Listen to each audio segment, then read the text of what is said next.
दोबारा बोल देता हूँ, Yes. दैट इज, देख लीजिए कि देर आर 61 कोडोन्स, टोटल 64 होते हैं, उनमें से 61 जो है वो किसी न किसी अमीनो एसिड के लिए स्टैंड कर रहे हैं, है ना। कोडोन जो है ट्रिपलेट से 61 कोडोन जो है वो अमीनो एसिड के लिए स्टैंड करते हैं। 3 do not code for any amino acid, ठीक है, they function as a stop codon. इसके अलावा 1 codon code for only 1 amino acid, इसको हमने स्पेसिफिक और अनएम्बिगुअस नेचर कहा था। ईच अमीनो एसिड के एक से ज्यादा कोडोन हो सकते हैं एक्सेप्ट फॉर मिथ्योनाइन, बाकी सबके एक से ज्यादा कोडोन है। इस नेचर को हमने डिजनरेट कहा था। कोडोन जो है वो कंटीजियस फैशन में पढ़े जाएंगे, नो पंचुएशन, उसमें कहीं पे कोई पंचुएशन नहीं आएगा। फिर जो कोडोन है वो नियरली यूनिवर्सल है, जो भी कोडोन किसी भी एक ऑर्गेनिज्म में काम करता है वो उसी तरीके से बाकी सब इंडिविजुअल में काम करेंगे, ठीक है, except in some of the cases of the prokaryotes and mitochondrial क्या कहते हैं कोडोन। और फिर हमने पढ़ा था AUG जो है वो ड्यूल फंक्शन करता है, वो इनिशिएटर के जैसे काम कर रहा है, और इसके साथ में वो जो है वो बीच में कहीं पे आता है तो मिथ्योनाइन के लिए भी काम कर रहा होता है। तो ये अपन ने पढ़ लिए थे। यहाँ पे एक छोटा सा एक एग्जांपल दे रखा है, इस एग्जांपल को समझ लेते हैं। If following is the sequence of nucleotide in mRNA, ये वाली सीक्वेंस है, पहले नंबर पे AUG है, उसके बाद में UUU है, UUC है, UUC है, UUU, UUU एंड UUC। अगर हम वहाँ टेबल से देखेंगे तो हमको मालूम पड़ेगा AUG स्टैंड फॉर मिथ्योनाइन, और बाकी जितने भी हैं वो सब किसके लिए स्टैंड करते हैं, फेलेनाइन के लिए। तो ये भी PHE है, ये भी PHE है, ये भी PHE है, ये भी PHE है, ये भी PHE है, और ये भी PHE है, ठीक है। सो ये हमारा एक पॉलीपेप्टाइड चेन हुई जिसके अंदर 1 2 3 4 5 6 7 न्यूक्लियोटाइड्स है, ठीक है। तो यहाँ पूछा if the following is the sequence of nucleotide in messenger RNA, predict the sequence of amino acid coded by it with the help of checker board. तो अपन ने चेकर बोर्ड में देखा AUG मिथ्योनाइन के लिए स्टैंड करता है, और बाकी जितने भी हैं UUU, UUC, UUC, UUU, UUU and UUC, they all stand for phenylalanine. तो ये अपन ने पढ़ा। अब देखते हैं इसका उल्टा, ये पूछ रहा है अपन से, है ना। अगर इसका जस्ट उल्टा हो, अगर मतलब इस तरह की अपन को अमीनो एसिड की सीक्वेंस दी और हमसे पूछें कि इसके हिसाब से जो है कोडोन बनाओ, तो वो हमारे लिए कितना मुश्किल हो जाएगा। देखिए, now try the opposite, following the sequence of amino acid codes, following the sequence of amino acid coded by mRNA, predict the sequence of nucleotide in RNA, ठीक है। तो क्या क्या होगा, देखिए मिथ्योनाइन के लिए तो कोई प्रॉब्लम नहीं, AUG का वो अकेला ही है, there is no other option, है ना। बट फेलेनाइन फेलेनाइन फेलेनाइन फेलेनाइन फेलेनाइन फेलेनाइन, तो अगर मैं आप चारों बच्चों से बोलूं तो आप इसके कई सारे कॉम्बिनेशन दे सकते हैं मुझे। कोई हो सकता है केवल UUU ही दे, है ना, वो सारे के सारे UUU लिख दे, UUU ही लिख दे, ठीक है। या कोई हो सकता है UUC लिख दे, है ना। तो देर आर डिफरेंट कोड्स, तो वो उनका अरेंजमेंट अलग अलग हो सकता है। कोई मान लीजिए ऐसे लिखे AUG, दूसरे नंबर पे जो है पहले फेलेनाइन के लिए UUU लिखे, दूसरे के लिए भी UUU लिखे, तीसरे के लिए भी UUU लिखे, चौथे के लिए भी UUU लिखे, पांचवे के लिए भी UUU लिखे, और छठे के लिए भी UUU लिखे। दूसरा कोई जो है कोई बच्चा हो सकता है वो AUG लिखे, फिर UUC लिखे, फिर UUC लिखे, फिर UUC लिखे, फिर वो UUC लिखे, मतलब ऑल 6 वो UUC ले ले, ठीक है। और कोई दूसरा बच्चा जो होगा वो पहले नंबर पे UUU ले ले, फिर UUC ले ले, फिर UUU, तो मतलब हमारे पास में कितने सारे डिफरेंट पॉसिबिलिटीज हो जाएंगे। How many codes are there, 1 2 3 4 5 6 जो है अपने पास में फैले क्या कहते हैं फेलेनाइन के कोड्स हैं, है ना। तो हम इसको कितने तरीके से लिख सकेंगे, है ना। 6 to the power 2, that is 36 different possibilities will be there, 36 possibilities will be there। तो वो तो बहुत ज्यादा हो जाएंगी, है ना, और हम कोई नहीं कह सकेंगे। एंड दैट इज वाई मतलब we can not predict by looking at the amino acid की what will be the sequence of messenger RNA. उल्टा जरूर हम कर सकते हैं, ठीक है। अगर हमको हमको मैसेंजर आरएनए के अंदर सीक्वेंस दे रखी है तो हम जो है एमिनो एसिड की सीक्वेंस जरूर बना सकेंगे। तो इतना आपको समझ आ गया, है ना। Can you Yes. Correlate to properties of the genetic code, have you learn. इसके अंदर हमने कौन सा दो कोड को लिया है, एक कोड तो हमारा डीजेनरेट, हाँ एक तो डीजेनरेट हो गया और एक स्पेसिफिसिटी हो गया। ठीक है, स्पेसिफिसिटी क्या है कि हर अमीनो एसिड का एक मतलब एक कोडोन जो है एक ही अमीनो एसिड को कोड करता है, लेकिन एक अमीनो एसिड के लिए एक से ज्यादा कोडोन हो सकते हैं। ठीक है, तो इन दोनों दोनों प्रॉपर्टीज को हमने यहाँ पे यूज किया। चलिए आज हम नया टॉपिक पढ़ते हैं, वो है म्यूटेशन एंड जेनेटिक कोड। ठीक है, mutation and genetic code. Of course we have studied about mutation in the previous chapter also. हमने वहाँ पे भी म्यूटेशन के बारे में पढ़ा था, वहाँ क्रोमोसोमल म्यूटेशन हमारा ज्यादा मेन इंपॉर्टेंट टॉपिक था। आज हम जो है वो जीन म्यूटेशन के ऊपर अपना ध्यान दे रहे हैं। Now what is mutation? अगर आपको डेफिनेशन याद है तो बताइए, म्यूटेशन क्या होती है? So change in any one of the base pair of DNA. Why only base pair? So chromosome में भी हो सकता है। हाँ, तो हम म्यूटेशन को हमने कहा था कि that is change in the genetic material, है ना।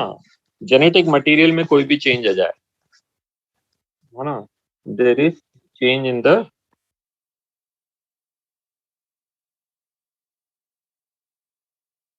Genetic material. ना जेनेटिक मटेरियल तो दोनों है, दैट इज वो मेनली क्रोमोसोम है एंड जीन है।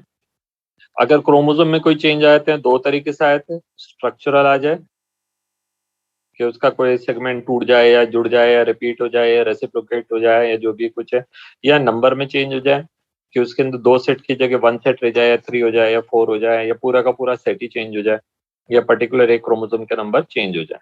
ठीक है, तो एनीप्लॉइडी एंड पॉलीप्लॉइडी, ऐसा हमने पढ़ा था।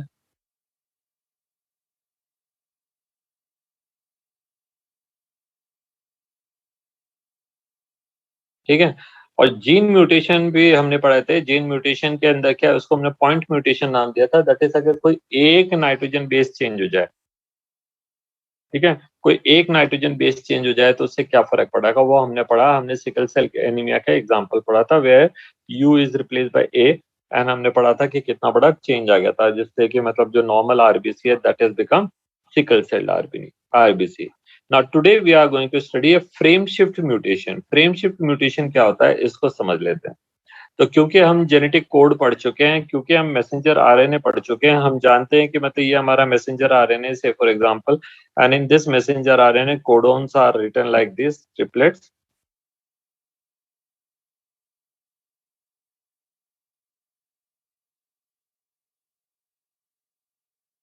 एक ट्रिपलेट है, ये दूसरा ट्रिपलेट है, ये तीसरा, चौथा, पांचवा, छठा, सातवां और आठवां, 8 ट्रिपलेट्स हैं, 8 कोडोन्स है ना। ड्यू टू सम रीजन और अदर इसमें से एक कोडोन जो है वो गलत हो जाए, ये आया ही नहीं वहां पे, कॉपी नहीं हो, तो क्या होगा, हमारा कोडोन जो है ये 8 की जगह 7 ही रह जाएंगे। 8 मतलब ये वाला पूरा ऐसा कैसे ही है, ये वाला ठीक है, इसमें कोई दिक्कत नहीं आई। ये वाला हमारा रिप्लेस हो गया ना, इसको मैं दूसरे कलर से लिख लेता हूँ तो आपको समझ आ जाएगा। अगर मान लीजिए ये वाला हमारा डैमेज हो गया, तो अब हमारा न्यू कोडोन कैसे बनेगा? New codon will be now यहाँ से लेकर के यहाँ तक एक कोडोन हो गया, यहाँ से लेके यहाँ तक एक कोडोन हो गया, यहाँ से लेके यहाँ तक एक कोडोन हो गया, फिर यहाँ से लेके यहाँ तक एक कोडोन हो गया, फिर यहाँ से लेके यहाँ तक एक कोडोन हो गया, और ये इनकम्प्लीट है। सो नाउ हमारे कोडोन यहाँ पे थे 1 2 3 4 5 6 7 एंड 8। अब ये हो गया 1 2 3 4 5 6 एंड 7, एक इनकम्प्लीट रह गया। चलिए, हो सकता है मैसेंजर आरएनए काफी लंबा हो, वो आगे चल जाए, लेकिन उसका मतलब तो बदल जाएगा ना। जैसे उसने एक छोटा सा एग्जांपल दिया है यहाँ पे, कोडोन हमारे जो है तीन तीन ट्रिपलेट्स के, तीन तीन के होते हैं, तो ट्रिपलेट्स होते हैं। जैसे ये एक ट्रिपलेट है RAM राम, दूसरा है HAS हैज, तीसरा है RED रेड एंड कैप। मान लीजिए 4 कोडोन है, राम हैज रेड कैप, इसको आप समझ सकते हैं, दैट इज वाई इसको इस हिसाब से लिया। Otherwise, we could have taken as the adenine, thymine, cytosine and adenine, uracil, cytosine and guanine। लेकिन मान लीजिए आप हमारे कोडोन ये इस तरीके से है, राम हैज रेड कैप, ठीक है, ड्यू टू सम रीजन वहां पे एक नया कोडोन घुस गया। क्या नया कोडोन आ गया यहाँ पे? एक बी और घुस गया। तो अब क्या हो गया, राम तो सही चल रहा है, हैज भी सही है, BRA का कोई मतलब नहीं होता है, DCA का कोई मतलब नहीं होता है, P अकेला रह गया, उसका भी कोई मतलब नहीं है।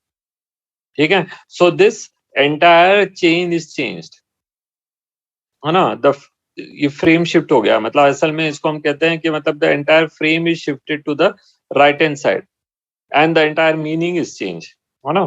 तो एक just because of one nitrogen base, एक नाइट्रोजन बेस जो है वो एडिशनल ऐड हो गया, तो उसके कारण क्या होगा ये। अब अगर दो ऐड हो जाए तो क्या होगा, if two nitrogen bases are added, जैसे राम हैज BIR, ना BIR का कोई मतलब नहीं होता है, EDC का कोई मतलब नहीं होता है, AP का कोई मतलब नहीं होता है, ठीक है, हमारे लिए मतलब नहीं है। वहां हो सकता है नाइट्रोजन बेस के 3 है कोडोन है, तो वो स्टॉप कोडोन के अलावा बाकी सबका मतलब है, लेकिन वो स्टॉप कोडोन हो गया तो प्रोसेस में ही टर्मिनेट हो जाएगा और कोई कोडोन आ जाएगा तो उसका मीनिंग ही बदल जाएगा, ठीक है। जैसे हमारे यहाँ पे इसका मीनिंग बदल गया, इसका मीनिंग बदल गया, इसका मीनिंग बदल गया।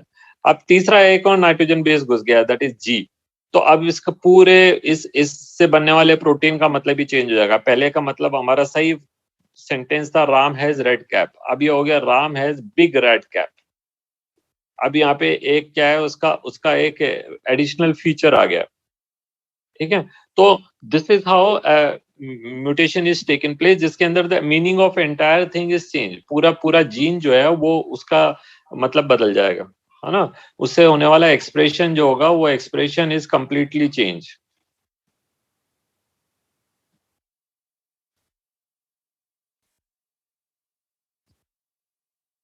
हमने पिछली क्लास चैप्टर में पढ़ा था कि इवन वन नाइट्रोजन बेस जो है वो एक्सप्रेशन चेंज कर सकता है ना। यहाँ पे एक एडिशनल आ गया तो उसके कारण ये गलत हो गया, ये गलत हो गया, ये गलत हो गया। यहाँ पे दो एडिशनल आ गए तो ये गलत है, ये गलत है और ये गलत है। हम यहाँ तीसरा आ गया तो पूरा सेंटेंस मतलब यार मतलब तो इसका भी पूरे का ही गलत हो गया, इसका भी पूरे का ही गलत हो गया, इसका भी पूरे का ही गलत हो गया। तो even one nitrogen base enters तो वो उसका मतलब गलत कर सकता है। इसको कहेंगे पॉजिटिव फ्रेम शिफ्ट और फ्रेम शिफ्ट टूवर्ड्स राइट, है ना। उसके बदले में आप देखिए, अगर कोई एक नाइट्रोजन बेस कम हो जाता है तो क्या होगा, if one nitrogen base is reduced, कम हो गया तो क्या हो गया। यहाँ देखिए हमारा सेंटेंस था राम हैज रेड कैप, अब हमारा ये राम में से आर हट गया तो क्या हो जाएगा, राम तो वहीं के वहीं है, हैज भी वहीं के वहीं है, और रेड में से आर हट गए तो ED और कैप का C इधर आ गया। सो इसका meaning will be different and it's meaning, ये तो अनएक्सप्रेस रह गया क्योंकि ये तो दो ही रह गया, कोडोन के लिए 3 होना जरूरी है। अगर E भी हट जाए तो क्या हो जाएगा, राम तो वो ठीक है, हैज भी ठीक है, और वो DCA this is entirely different and this is incomplete. और राम हैज कैप तो 3 ही न्यूक्लियोटाइड रह गए, 3 ही अमीनो एसिड रह जाएंगे इसके अंदर। तो हमारे कहने का मतलब क्या है कि if a nucleotide is added or deleted in a gene, it brings the change in entire expression of gene।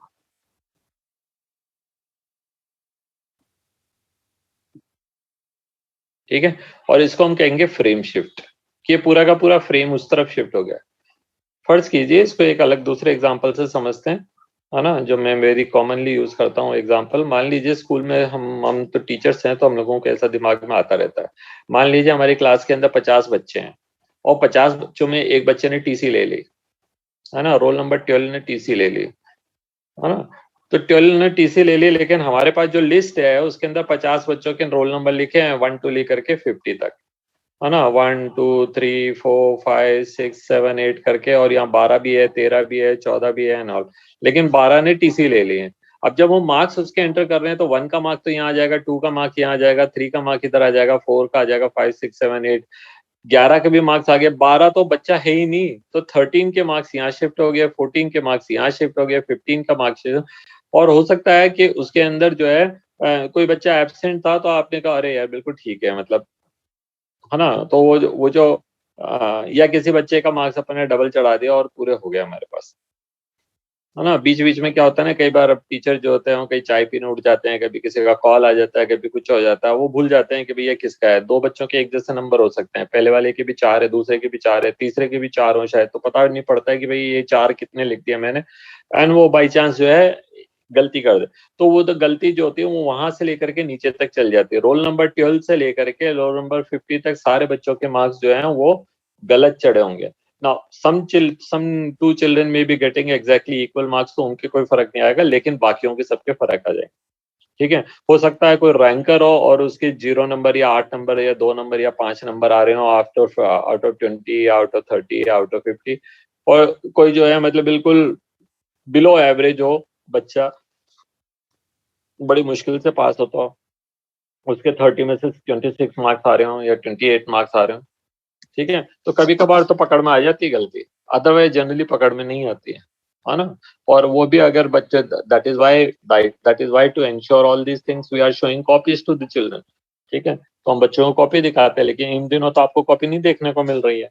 इन दिनों तो स्कूल में आपने मार्क्स आपने सबमिट कर दिया, कॉपीज वहीं पे चेक हो रही है, वहीं पे एंटर हो रहे हैं मार्क्स, हो सकता है किसी के गलत चढ़ जाए। ठीक है, तो ये ऐसा हो सकता है। Now this is called frame shift. Of course in the school we are paid up the teachers कि भाई इसका वो रीचेक करेगा और उसका ये रीचेक करेगा, तो वहां पे कहीं पे मतलब ऐसा भी नहीं है कि बिल्कुल ही गलती हो सकती है ना। तो we try to avoid all the possibilities, but कहने का मतलब ये है कि in this the entire frame can be shift just because of one child which is missed. उस वो आर जो था वो यहाँ पे एब्सेंट हो गया, तो उसके कारण क्या है, ई के मार्क्स आर में चढ़ गए, डी के मार्क्स ई में चढ़ गए, सी के मार्क्स डी में चढ़ गए, और ये ए के मार्क्स सी में चढ़ गए एंड ऑल। तो उसके कारण क्या, ये पूरा का पूरा जो है फ्रेम शिफ्ट हो गया इस तरफ, और वहां पे पूरा फ्रेम शिफ्ट हो गया था उस तरफ। ठीक है, तो वहां फ्रेम शिफ्ट हुआ था राइट हैंड साइड में, यहाँ फ्रेम शिफ्ट हुआ लेफ्ट हैंड साइड में। यहाँ पे एक नई चीज ऐड हुई है, तो ये पॉजिटिव टाइप का हो गया और ये नेगेटिव टाइप का फ्रेम शिफ्ट हुआ। ठीक है, तो फ्रेम शिफ्ट जो है ये भी एक तरीके का म्यूटेशन होता है, जिसको अपन ने पिछली क्लास के अंदर एक्सप्रेस नहीं करा था, उस वहां हमने नहीं समझे था। वहां हमने जो है अपने क्रोमोसोमल म्यूटेशन पढ़ा और हमने पॉइंट म्यूटेशन पढ़ा। Now point mutation and the frame shift mutation are two different type of mutation which are express at the gene level. तो वो जीन लेवल पे जो गलतियां होती है उसको हम कहते हैं। तो म्यूटेशन जो है अपन ने पढ़ा था, that is if there is any change in the expression of gene, then it is called gene or chromosome, then it is called mutation। तो वो कैसे हो रहे हैं उसको अभी हमने यहाँ पे दूसरा वाला एक एग्जांपल पढ़ लिया, यहाँ से पढ़ देते हैं। देखिए, in the relationship between gene and the DNA are best understood by mutation studies. You have studied about mutation in mutation and its effect in chapter 5. The effect of a large, that is deletion or rearrangement of a segment of the DNA are easy to comprehend, क्योंकि वहाँ multiple effect होंगे, उनसे उनके उस particular segment के अंदर काम में आने वाले कई सारे जीन हो सकते हैं, वो सबके सब गलत एक्सप्रेस कर रहे होंगे। ठीक है, तो वो वहां पे जो है उसका इम्पैक्ट बड़ा रहेगा in a segment of the DNA and are easy to comprehend. It may result due to the loss और गेन ऑफ ए जीन और a so a function. The effect of the point mutation, जहाँ केवल एक nitrogen base जो है वो replace हो जाए, जैसे एडिनिन जो है वो थाइमिन से रिप्लेस हो जाए, या साइटोसिन से हो जाए, या ग्वानिन से हो जाए। ठीक है, अगर वो किसी और से रिप्लेस हो रहा है, एडिनिन की जगह अगर यूरेसिल आ गया वहां पे आरएनए, और एडिनिन की जगह साइटोसिन आ गया, या एडिनिन की जगह ग्वानिन आ जाए, तो मीनिंग पूरा चेंज हो जाएगा, just because of one amino acid, usually in the second और फर्स्ट पोजीशन। थर्ड पोजीशन में कई बार होते हुए भी, म्यूटेशन होते हुए भी एक्सप्रेस नहीं होते हैं, क्योंकि हमने पढ़े कि कई सारे एमिनो एसिड जो होते हैं वो एक से ज्यादा कोडोन से एक्सप्रेस हो रहे हैं, जो कि फोर्थ नंबर की पोजीशन में आने वाले चेंजेस को भी अवॉइड कर देते हैं। जस्ट अगर मैं आपको समझाने के लिए एक पीछे वाले पार्ट में चल जाते हैं। यहाँ देखिए, ये वाली जो फर्स्ट पोजीशन को दिखा रहे हैं, इधर इस साइड में जो लिखे हुए है ना, ये जो लिखे हुए हैं ये सब फर्स्ट साइड को, फर्स्ट वाले नाइट्रोजन बेस की सीक्वेंस को बता रहे हैं। ये फर्स्ट पोजीशन को दिखा रहे हैं, और ये second position of amino acid को, और ये थर्ड पोजीशन को बता रहे हैं। ठीक है, तो ये यू, ये वाले सबको बताएंगे, ये यू जो है ये वाले 4 यू को दिखा रहे हैं, और ये जो थर्ड नंबर पे है ये वाला, ये यू को दिखा रहा है, ये सी को दिखा रहा है, ये ए को दिखा रहा है, और ये जी को दिखा रहा है। अब अगर हम यहाँ पे देखते हैं तो आप क्या देख रहे हैं कि पहले नंबर और दूसरे नंबर में अगर कोई चेंज होता है तो ड्रास्टिक चेंज लेकर के आएगा। यू की जगह सी आ जाए तो वो ल्यूसीन को एक्सप्रेस कर रहा है, यू की जगह ए आ जाए तो इलेनाइन को एक्सप्रेस कर रहा है, यू की जगह ए आ जाए तो मेथियोनाइन को भी कर रहा होगा, या ग्वानिन आ जाए तो वैलिन को रिप्रेजेंट कर रहा होगा, है ना। जबकि हम क्या देख रहे हैं, सेकंड नंबर पे जो यू आ रहा है उससे भी फर्क पड़ेगा, लेकिन थर्ड नंबर पे कोई चेंज आ जाए, U is replace by C, then also it is expressing phenylalanine, या A is replaced by G, then also it is representing leucine।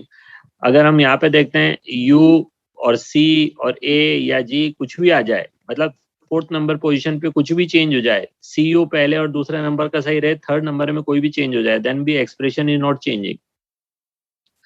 However अगर इनमें से कोई भी चेंज हो जाएगा तो expression will be entirely different. आप देख लीजिए, अगर सी की जगह ए कर देंगे तो इलेनाइन को करने लग जाएगा, सी की जगह ए को कर देंगे तो वो भी इलेनाइन, ठीक है।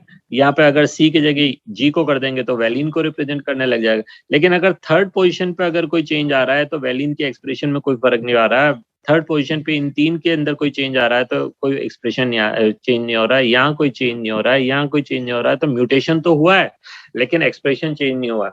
ऐसा म्यूटेशन जिसके होते हुए भी एक्सप्रेशन अगर चेंज नहीं होता तो उसको हम कहते हैं साइलेंट म्यूटेशन, ठीक है। Mutation is there in the nitrogen base but expression is not change, then it is called silent mutation.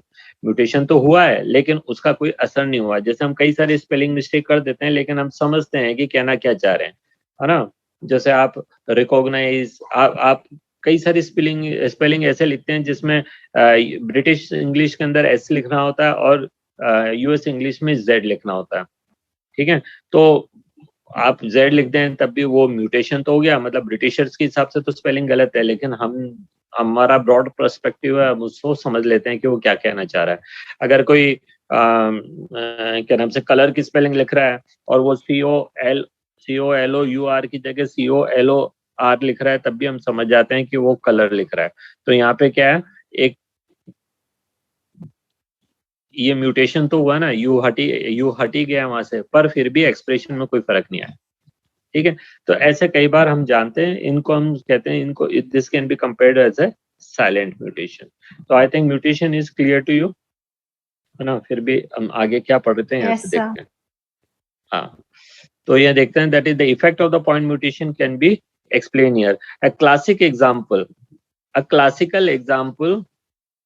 classical example of point mutation is change in a single base pair of the gene is the beta globin, जिसके अंदर हमने पढ़ा था, that is वो जो है normal RBC जो है that change into sickle cell anemic because of the glutamic acid is replaced by valine, केवल एक नाइट्रोजन बेस के चेंज हो जाने से, ठीक है। Now effect of point mutation that insert or delete a base in the structure of a gene is better understood by following example। यहाँ पे क्या कह रहे हैं, इसको अच्छे से समझ लीजिए आप। यहाँ भी ये कह रहा है कि पॉइंट म्यूटेशन है, लेकिन effect of point mutation that insert और डिलीट, पहले अपन ने पढ़ा था वो पॉइंट म्यूटेशन क्या था, वो रिप्लेस था, है ना, वो रिप्लेसमेंट था या डिस्प्लेसमेंट था, जो भी आप कहना चाहें। Adenine is displace bye uracil, ठीक है, वो रिप्लेसमेंट या डिस्प्लेसमेंट था। यहाँ पर डिस्प्लेसमेंट नहीं है, यहाँ एडिशन और डिलीशन है, कोई या तो चीज हट गई, लग गई है एडिशनल या हट गई है, ठीक है। तो उसके कारण पूरा का पूरा फ्रेम शिफ्ट हो जाता है। Is a base effect of point mutation that insert or delete a base in the structural gene can be better understood by following example। Consider a statement that is made up of following words, है ना। Each of this are 3 letter, तो 3 letter जो है वो एक codon को represent कर रहा है, जैसे Ram has red cap. Now if is insert B, एक एडिशनल अमीनो एसिड आपने नाइट्रोजन बेस आपने वहां पे ऐड कर दिया है, तो अब इससे कारण क्या हो जाएंगे, अब इसका मतलब हो जाएगा राम हैज BRACDAP। इनका तो कोई मतलब ही नहीं होता है। अगर हम कहें कि प्रोटीन के अंदर, मतलब वो जो DNA की सीक्वेंस है वहां पे तो कोई मतलब जीन की सीक्वेंस है उसमें तो कोई ना कोई मतलब रहेगा उसका, लेकिन वो मतलब जो है that will B entirely different from what was standing for red and what was standing for cap. BRA is not standing for red and CDA is not standing for cap, so its meaning will be entirely different, expression will be entirely different, ठीक है। तो इसको अपन ने कहा frame shift mutation, और क्योंकि इसके अंदर कुछ चीज ऐड हुई है इसलिए हम इसको कहेंगे पॉजिटिव फ्रेम शिफ्ट म्यूटेशन, ठीक है। आगे देखते हैं।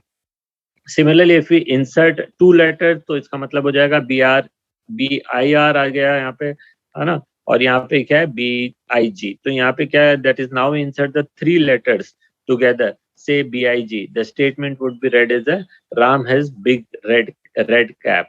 तो ये हमारा जो ओरिजिनल सेंटेंस था उससे डिफरेंट है, तो दिस इज कॉल्ड म्यूटेशन।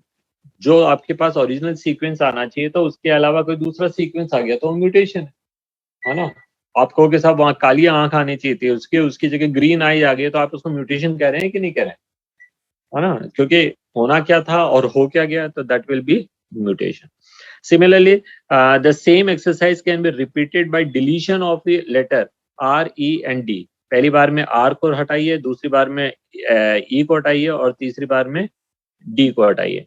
तो उससे क्या होगा, देखिए EDC, AP और DCAP एंड सीधा कैप। नाउ ये जो सेंटेंस है राम हैज कैप, वो रेड गायब हो गया, ठीक है। तो ये पूरे एक्सप्रेशन जो है वो नॉर्मल एक्सप्रेशन से डिफरेंट एक्सप्रेशन है, so that will be consider as a mutation. जो आपको दिखाना क्या था और दिखा क्या रहे हैं, आप बोलना क्या चाह रहे थे और बोल क्या रहे हैं वाली बात हो गई है। तो this is how the mutation is explained. Okay, now conclusion from the above exercise is very obvious. Insertion or deletion of one or two bases changes the reading of the frame of the point of insertion or deletion from the point of insertion or deletion. Insertion or deletion of 3 or multiple bases, insert or delete one or multiple codon here, hence one can one or multiple amino acid and reading frame remain unaltered। ठीक है, जितना जहां change नहीं हुआ वहां तक तो वो सेम रहेगा, और जहां से चेंज हुआ उसके आगे के सारे जो होते हैं वो गलत हो जाएंगे। तो इसलिए इसको कहा फ्रेम शिफ्ट इंसर्जन और डिलीशन म्यूटेशन। ठीक है, I think it is clear to you, आपको अच्छे से समझ आ गया होगा। इसके अंदर कुछ यस सर, ऐसी कोई चीज रह नहीं गई है जो मैं समझा नहीं पाया हूँ या आप समझ नहीं पाए हूँ। चलिए हम नेक्स्ट पढ़ते हैं, that is tRNA, the adapter molecule. क्या होता है टीआरएनए? टीआरएनए में T stand for transfer. What is transferred by it? It is it's amino acid is transferred by it. ठीक है, एक टीआरए मॉलिक्यूल को यहाँ पे एक्सप्लेन कर रखा है। टीआरए का स्ट्रक्चर कैसा होता है देखिए। एक टीआरएनए के अंदर जो है हमको समझने वाले कौन कौन से पॉइंट है। इसका जो शेप है वो क्लोवर लीफ शेप है, और उसके अंदर एक यहाँ पे एंटीकोडोन साइट है। आप देख रहे हैं यहाँ पे लिखा हुआ है anticodon. What is anticodon? Anticodon is the just reverse और the complementary sequence of the codon. Codon जो मैसेंजर आरएनए में होता उसका जस्ट कॉम्प्लीमेंट्री, ए के लिए यू, जी के लिए सी एंड यू के लिए ए। ठीक है, तो जहां पे भी AGU लिखा होगा केवल यही वाला टीआरएनए आके उससे अटैच हो सकता, कोई दूसरा नहीं हो सकता। If there is a codon मतलब labelled as AGU, only this codon, this type of tRNA can come there, no other type of tRNA can come. Now अगर हम कोडोन वहां से देखते हैं, दैट इज जो जेनेटिक कोड का जो अपने को टेबल मिला है, उस टेबल में हम देखते हैं तो हम देखेंगे AGU किसके लिए स्टैंड करता है। ठीक है, तो लेट अस सी, पीछे चले गए, यहाँ से ये AGU, ये A हो गया और ये G हो गया और ये U। AGU stand for serine, AGU stand for serine.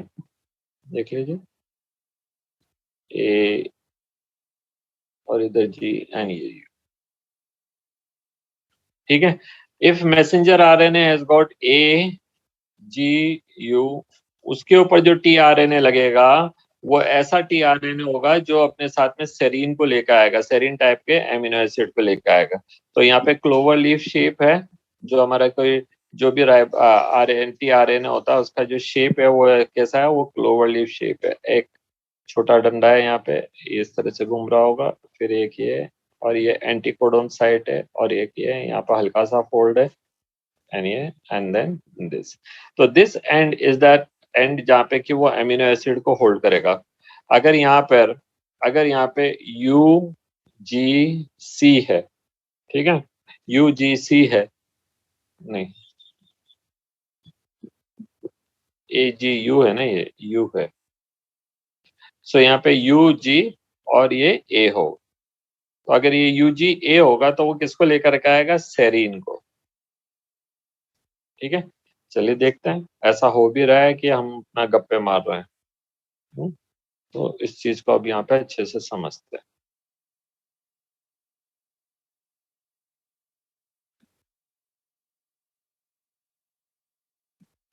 देखिए AGU दे रखा है कोडोन, तो एंटी कोडोन क्या हो गया, UCA, A के ऊपर U, G के ऊपर C एंड U के ऊपर A। ठीक है, तो ये है। और इसमें ये वाला जो पॉइंट है जहाँ जिसको हम कहते हैं वो अमीनो एसिड अटैचमेंट पॉइंट। ठीक है, इस पॉइंट से तो वो किसी मैसेंजर आरएनए को रिकॉग्नाइज करेगा और इस पॉइंट पे वो रिक्वायर्ड टाइप के अमीनो एसिड को लेके आएगा। अगर वो AUG है ना, UCA है, उसके ऊपर एंटीकोडोन क्या होना चाहिए, AUG होना चाहिए, और जो UCA है वो कौन से वाले अमीनो एसिड को लेकर आएगा, टायरोसिन को लेकर आएगा। तो this is what the method is. Now हम टीआरएनए के बारे में पूरा डिटेल में पढ़ते हैं, क्या टीआरएनए होते हैं और कैसे काम करते हैं।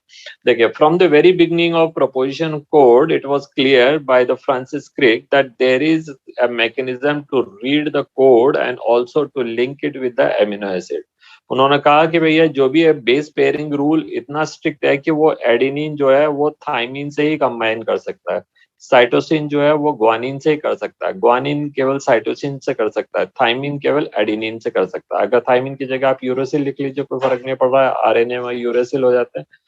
ठीक है, तो इतना पक्का बेस पेयरिंग रूल है कि कोई एरर की चांस ही नहीं है। अगर यहाँ ए है तो वो यहाँ पे यू ही आएंगे, जी है तो यहाँ पे सी आएगा, अगर यू है तो यहाँ पे ए ही आएगा। Base pairing rule is so strong, so क्या कहते हैं रिजिड, और सो क्या कहते हैं परफेक्ट, कि उसके अंदर there is no chance of error.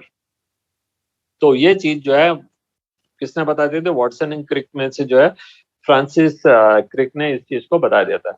तो because amino acid have no structural specialities to read the unique code uniquely. Amino acid directly नहीं समझ सकता कोड को। ये जो मैसेंजर आरएनए के ऊपर कोड लगे हैं, उसको मैसेंजर आरएनए के कोड को अमीनो एसिड नहीं पढ़ सकते। ठीक है, तो कौन पढ़ेगा उसको केवल टीआरएनए पढ़ सकते हैं। तो यह लिखा है कि postulated that the presence of adapter molecule that would have one hand read to the code and other hand it will bind to the specific amino acid। एक hand पे तो वो अमीनो एसिड को लेके चलेगा और एक जगह पे वो कोड को रीड करेगा। ठीक है, one hand it read the code and the other hand it would be bind to a specific amino acid। तो टीआरएनए की एक खासियत है कि वो एक जगह से तो कोड को पढ़ेगा और दूसरे कोड पे वो एक अमीनो एसिड को लेके आएगा। The tRNA then call sRNA. TRNA को हम जो है सॉल्युबल आरएनए भी कहते हैं। पहले हम इसको सॉल्युबल आरएनए नाम देते थे, बाद में हमने इसका नाम चेंज करके टीआरएनए कर दिया on the basis of its function. Soluble RNA इसलिए कहते थे बिकॉज इट वाज सॉल्युबल। ठीक है, तो इसलिए उसको सॉल्युबल आरएनए कह रहे थे, लेकिन अब हमने उसकी प्रॉपर्टी के बेस पे उसका नाम दे दिया, that is it is a RNA which actually transfers the amino acid। ठीक है, so I think 9 भी हो रहा होगा। तो ये देखते हैं अपन यहाँ पे, that is soluble RNA was known before the genetic code was postulated, however its role as the adapter molecule was assigned much later। काफी बाद में आकर के हमको मालूम पड़ा कि टीआरएनए का काम तो एक्चुअली अमीनो एसिड को लाना ले जाना होता है। Now tRNA has an anticodon loop. Anticodon loop कौन सा है, ये वाला, this is called anticodon loop. ठीक है, that has the base complementary to code। ये जो बेस है वो इस कोड के कॉम्प्लीमेंट्री है, ये जो बेस है वो इस कोड के कॉम्प्लीमेंट्री है। ये तो खैर मैं आपको 2 बार बता चुका हूँ पहले भी। So it has the amino acid acceptor end, दूसरी साइड में क्या है, अमीनो एसिड एक्सेप्टर एंड। ठीक है, to which it bind to the amino acid. TRNA are specific to each amino acid. हर टीआरएनए, क्योंकि हमने पढ़ा 61 टाइप के कोडोन्स है, तो 61 टाइप के टीआरएनए मिलेंगे। टीआरएनए भी 61 टाइप के होने चाहिए जिसके अंदर इसका एग्जैक्ट एंटीकोडोन मिले। 61 टाइप के कोडोन और उसमें 61 टाइप के एंटीकोडोन होने चाहिए। ठीक है, तो ये बहुत पक्की बात है कि मतलब देयर विल बी, जब तक कि टीआरएनए नहीं है तो वो कोई अमीनो एसिड डायरेक्टली जाकर रीड नहीं कर सकता उसको, और अमीनो एसिड डायरेक्टली जाकर लग भी नहीं सकता। So they need a tRNA and it is the tRNA which will be carrying a particular amino acid after reading the codon। ठीक है, codon can only be read by tRNA. तो tRNA specific for each amino acid for initiation. यहाँ से मैं दूसरी meeting में पढ़ाता हूँ बच्चे, ये मीटिंग बंद हो जाएगी, इसलिए let me continue it. Right sir, तो हम टीआरएनए पढ़ रहे थे, हमने पढ़ा टीआरएनए के अंदर कौन कौन सी दो जगह इंपॉर्टेंट है। एक तो ये पॉइंट इंपॉर्टेंट है जहाँ पे कोई अमीनो एसिड आकर के लगता है, दिस पॉइंट, ठीक है। और एक ये पॉइंट इंपॉर्टेंट है जहाँ पे एंटी कोडोन होता है, जो कि किसी भी कोडोन को रीड करेगा। वो रीड करने का मतलब क्या, वहां कोई पढ़ने वाला थोड़ी बैठा हुआ है, तो वहां पे क्या है, actually it will be representing the anti of the codon. जो कोडोन मैसेंजर आरएनए है उसका जस्ट एंटागोनिस्टिक नेचर वहां पर होगा, उसका जस्ट ऑपोजिट सीक्वेंस वहां पर होगी। जैसे एडिनिन पे यूरेसिल, ग्वानिन पे साइटोसिन, यूरेसिल पे एडिनिन, या यूरेसिल पे एडिनिन, साइटोसिन पे ग्वानिन, और ग्वानिन पे साइटोसिन। ठीक है, ये तो यहाँ पे कुछ गलत लिखा हुआ, देखिए सी के ऊपर यू नहीं होता, तो there is something wrong there, but anyway खैर हमको तो अच्छे से पता है, हमको समझ आ गया कि क्या कहना चाह रहे हैं। ठीक है, तो ये अपन ने पढ़ा। नाउ तो वो अमीनो एसिड एक्सेप्टर साइट हो गए और यहाँ एंटीकोडोन साइट हो गए। For initiation there is another specific tRNA that is referred as the initiated tRNA. तो इनिशिएटेड टीआरएनए कौन सा होता है, वो हमेशा मेथोनाइन को लेकर के आएगा, वो एयूजी के ऊपर ही लगेगा। तो वो जो उसका कोडोन होगा वो एयूजी होगा, और जो उसका एंटीकोडोन होगा एयूजी के ऊपर क्या होगा, दैट इज यूएसी। तो इस जगह पे जो है वो यूएसी लगा होगा। तो initiator, there is no tRNA for the stop codon. Stop codon के लिए कोई टीआरएनए नहीं है, एंड दैट इज वाई जहाँ पे यूए यूएजी और यूजीए आ जाते हैं तो उनके लिए कोई रिप्रेजेंट या रेस्पेक्टिव टीआरएनए नहीं है। तो क्योंकि उसके लिए कोई रेस्पेक्टिव टीआरएनए नहीं है, द प्रोसेस टर्मिनेट्स देयर। ठीक है, वो प्रोसेस जो जो ट्रांसलेशन का है वो वहीं पे जाकर के खत्म हो जाएगा, क्योंकि उसके लिए कोई अमीनो एसिड लेके आने वाला ही नहीं है, कोई टीआरएनए ही नहीं है जो कि अमीनो एसिड को लेके आए। और जब अमीनो एसिड लाएंगे नहीं तो फिर आगे बॉन्ड किससे बनेगा। तो there is no tRNA for stop codon. In figure 6.12, ये जो दे रखा है figure 6.12, the secondary structure of tRNA is been depicted that looks like clover leaf. ठीक है, टीआरएनए का जब भी शेप पूछेंगे आपसे तो आपको लिखना है कि उसका लौंग के पत्ते के जैसा शेप होता है, क्लोवर लीफ शेप। ठीक है, तो हम टीआरएनए के बारे में पढ़ चुके हैं, हम आरएनए के बारे में काफी कुछ पढ़ चुके हैं। हमने पढ़ा है कि आरएनए की तीन स्पीशीज होती है, एमआरएनए होता है, ठीक है, देन हमने पढ़ा टीआरएनए होते हैं, और फिर एक आरआरएनए होते हैं। और वो कैसे कैसे होते हैं, किस किस के अंदर मिलते हैं, वो भी हम पढ़ चुके हैं, उनका फंक्शन भी पढ़ चुके हैं। और यहाँ पे आकर के हमने टीआरएनए का स्ट्रक्चर भी पढ़ा। टीआरएनए का स्ट्रक्चर कैसे होता है, तो यहाँ पे दे रखा है कि it appears clover leaf shape, और उसके अंदर टू मोस्ट इंपॉर्टेंट साइट्स हैं। एक साइट है जहाँ पे अमीनो एसिड अटैच होगा, और एक साइट है जहाँ पे कि वो एंटीकोडोन मतलब कोडोन को रीड करेगा, और उसका जस्ट एंटीकोडोन साइट वहाँ पे होता है। ठीक है, तो उसके हिसाब से जो है tRNA will take a particular type of amino acid there. Okay, so ये हो गया, देयर आर नो ट्रांसफर, ये अपन ने पढ़ लिया। Now tRNA has been depicted and cloverleaf shape का हो गया, ये सब हो गया। चलिए हम यहाँ पे एक इम्पॉर्टेंट प्रोसेस है उसको पढ़ लेते हैं। Translation refers to the process of polymerization of amino acid to a polypeptide, है ना। ट्रांसलेशन क्या चीज है, इसकी डेफिनेशन बड़े अच्छे शब्दों में दे रखी है यहाँ पे, इसको अपन ऐसे कैसे याद कर सकते हैं। क्या दिया है, translation refers to the process of polymerisation of amino acid to a polypeptide. वो अमीनो एसिड की चेन को एक पॉलीपेप्टाइड चेन के अंदर चेंज करने के काम आते हैं। The order and the sequence of amino acid are defined by the sequence of base of the messenger RNA. Messenger RNA के ऊपर जो जो बेस लिखे हुए हैं वही डिसाइड करेंगे कि मैसेंजर आरएनए के ऊपर जो है क्या सीक्वेंस होगी नाइट्रोजन बेस की। तो और उसी नाइट्रोजन बेस की सीक्वेंस से डिसाइड होगा कि कौन सी चेन जो अमीनो एसिड की चेन में अमीनो एसिड किस ऑर्डर में लगे रहेंगे। द पॉलीपेप्टाइड के अंदर अमीनो एसिड किस ऑर्डर में लगे रहेंगे। The amino acids are joined by a bond known as peptide. Amino acid, दो अमीनो एसिड के बीच में जो बॉन्ड लगे रहते हैं उसको पेप्टाइड बॉन्ड कहते हैं, और दैट इज व्हाई हम अमीनो एसिड की सीक्वेंस को या चेन को पॉलीपेप्टाइड चेन कहते हैं। Formation of a peptide bond requires energy, इस पूरे प्रोसेस के लिए क्या चाहिए? Energy. Therefore the first phase of its amino acid are activated in presence of ATP. तो सबसे पहले क्या होगा, हमारा जो टीआरएनए मॉलिक्यूल है, टीआरएनए मॉलिक्यूल वो एक एटीपी के साथ में रिएक्ट करता है और वो बनाएगा tRNA AMP, tRNA AMP complex. फिर ये टीआरएनए एएमपी जो है, एडिनोसिन मोनोफॉस्फेट एएमपी, ठीक है, वो किसी खास पर्टिकुलर टाइप के नाइट्रोजन बेस से रिएक्ट करेगा, वो खास तरह के एमिनो एसिड के साथ में कंबाइन करेगा और उससे ये बनाएंगे टीआरएनए एमिनो एसिड और एएमपी बाहर निकल जाएगा। The AMP will again be used for charging in respiration और इससे ये प्रोसेस होना। और टीआरएनए एमिनो एसिड को लेकर के जा रहा होगा, इसको हम कहेंगे चार्जिंग ऑफ टीआरएनए, ठीक है। तो यहाँ देखिए लिखा हुआ tRNA process commonly called the charging of tRNA और एमिनो एसिटिलाइजेशन ऑफ टीआरएनए। तो दिस इज, क्योंकि एमिनो एसिड टीआरएनए के साथ कंबाइन करा तो इस प्रोसेस को हम कहते हैं एमिनो एसिटिलाइजेशन ऑफ टीआरएनए। तो कैसे होगा, पहले एक टीआरएनए एक एटीपी के साथ रिएक्शन करेगा, कैसे एनर्जी कैसे करेगा, वो 2 फॉस्फेट इससे ले लेगा तो हो जाएगा टीआरएनए एएमपी, है ना, उसके मतलब 2 फॉस्फेट की एनर्जी इसने ले ली। तो tRNA AMP complex, tRNA AMP complex जो होता है वो एमिनो एसिड से कंबाइन करेगा, स्पेसिफिक एमिनो एसिड से, क्योंकि हर टीआरएनए एक खास टीआरएनए एक खास तरह के एमिनो एसिड से कंबाइन कर सकता है, तो वो उससे कंबाइन करेगा और इसमें एएमपी जो है वो बाहर आ जाएंगे, ठीक है। तो ये आ गए। तो इस तरह से हर टीआरएनए चार्ज हो जाएंगे। तो there are hundreds of tRNA in the cytoplasm, each tRNA will be charged.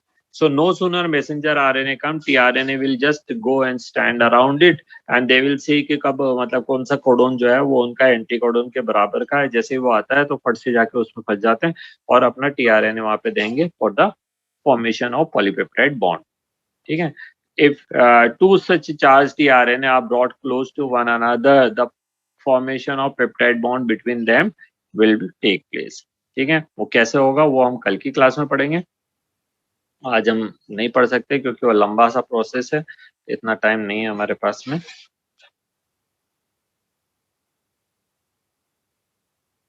Eraser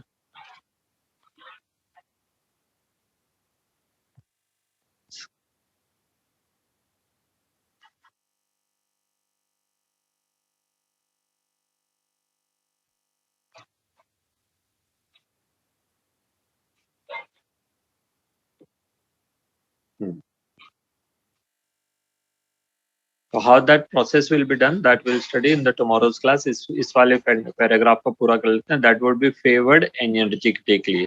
तो जैसे 2 tRNA containing amino acid जो है tRNA amino acid containing tRNA जैसे ही पास आएंगे तो उनके बीच में बॉन्ड बन जाएगा, उसके लिए जो एनर्जी है वो उनके पास ऑलरेडी है, एक एटीपी से एक एएमपी तक बनने का उन्होंने एनर्जी पहले से ले रखी है। The presence of the catalyst would enhance the rate of peptide bond formation.